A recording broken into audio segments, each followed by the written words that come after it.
प्रणव नाम का एक मोची अपनी पत्नी आस्था के साथ सतीश नगर गांव में सुकून से जीवन बिता रहा था।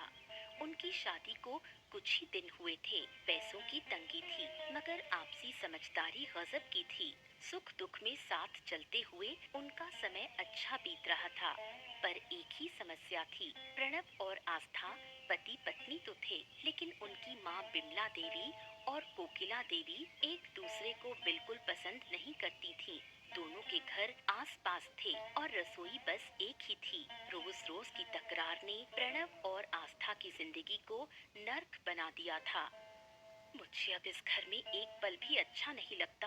कितनी बार तुमसे कहा है, चलो कहीं और चलकर अलग रहें। ये रोज की कलह अब बर्दाश्त नहीं होती। अरे आस्था, अब क्या हो गया? किसी ने तुमसे कुछ कहा क्या? मुझसे तो किसी ने कुछ नहीं कहा, लेकिन तुम्हारी माँ और मेरी माँ के बीच जो रोज का झगड़ा है, अब मैं थक चुकी हूँ। ओहो, पर मैंने तो अभी परसों ही समझा बुझाकर सब ठीक कर दिया था। जब तक तुम घर पर रहते हो सब चुप रहते हैं, लेकिन जैसे ही तुम बाहर निकलते हो वही पुराना तमाशा शुरू हो जाता है।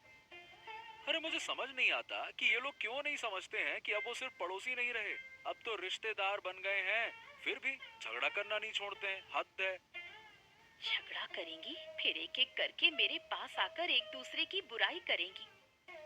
अब से अगर किसी की भी बुराई करने घर आए ना, तो तुम दरवाजा मत खोलना आस्था। साफ साफ कह देना प्रणव ने मना किया है, बस बात खत्म। दोनों ही बिमला और कोकिला के झगड़े से परेशान थे। प्रणव उदास मन से काम पर चला जाता है। प्रणव के पिता का नाम पीताम्बर था। जैसे प्रणव और आस्था तंग थे, वैसे ही पीताम्बर भी रोज की कलह से परेशान था। लेकिन अपनी पत्नी बिमला की गुस्सैल प्रवृत्ति के कारण वो उससे बहुत डरता था। अब की बार आखिरी बार कह रही हूँ, अगर अब भी तुमने मेरी बात नहीं मानी तो इस घर में मेरी लाश देखोगे।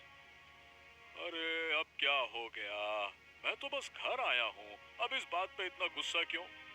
मैं तुमसे आखिरी बार पूछ रही हूँ, क्या तुम मुझे अलग रसोई बनाकर दोगे या नहीं? अरे फिर वही बात, मैं कितनी बार कह चुका हूँ, मेरे पास नई रसोई बनवाने के लिए पैसे नहीं हैं। तुम्हारे पास पैसे नहीं हैं, लेकिन तुम्हारे बेटे प्रणव के पास तो हैं। एक बार उससे कहने में तुम्हें क्या हर्ज है? माँ होकर बेटे से कहूँ, ये तो शर्म की बात है। ओहो, रोज रोज मुझसे लड़ने से अच्छा है, देखो विमला, सीधे सीधे अपने बेटे से कह दो, भूख लगने पर लाज शर्म नहीं चलती है। हाँ हाँ, मैं जो कहूँ वो तो झगड़ा, लेकिन वो डायन कोकिला जो रोज मुझसे झगड़ा करती है, वो तुम्हें नहीं दिखता? सच कहूँ ना तो तुम दोनों ही कम नहीं हो। अगर वो नागिन है तो तुम नेवला हो, नेवला। तुम्हारी इतनी हिम्मत कि मुझे ये सब कहो? अरे लाओ तुम, शायद मेरा पर्स बाजार में छूट गया, जरा देख कर आता हूँ। कहाँ भाग रहे हो? अभी जो कहा वो फिर से कहकर दिखाओ अगर हिम्मत है तो। बिमला बार बार पुकारती है, लेकिन पीताम्बर उसकी ओर देखे बिना बाहर निकल जाता है। जब भी बिमला उससे झगड़ने आती है, वो किसी न किसी बहाने घर से निकल जाता है।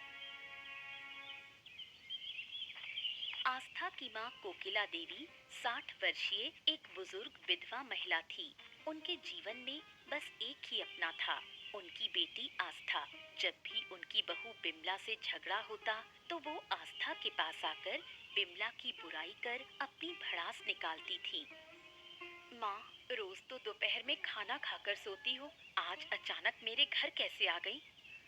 क्या अब तेरे घर में आने में भी पाबंदी है? अगर तेरे पति को मेरे यहाँ आने से दिक्कत है तो साफ कह दे, मैं फिर कभी नहीं आऊंगी। हर बात पर इतना उल्टा सीधा क्यों सोचती हो माँ? मेरे पति बहुत अच्छे हैं, उन्हें तुम्हारे यहाँ आने जाने से कोई दिक्कत नहीं। प्रणव तो अच्छा है, पर उसकी माँ के जो बुरे बर्ताव है मेरे साथ, उसके खिलाफ आज तक उसे एक शब्द कहते नहीं देखा। प्रणव झगड़ों से दूर रहना पसंद करता है, इसलिए वो टाल देता है। जितने झगड़े होते हैं उनकी जड़ है उसकी माँ बिमला, वही रोज खुद झगड़ने आती है। लेकिन गलती तुम्हारी भी कम नहीं माँ। अगर तुम जानती हो कि मेरी सास गुस्से वाली है, तो उन्हें नजरअंदाज क्यों नहीं कर सकती? अगर वो मुझसे बुरा बर्ताव करेगी तो क्या मैं चुप रहूं? मैंने बेटी दी है, गुलामी नहीं की।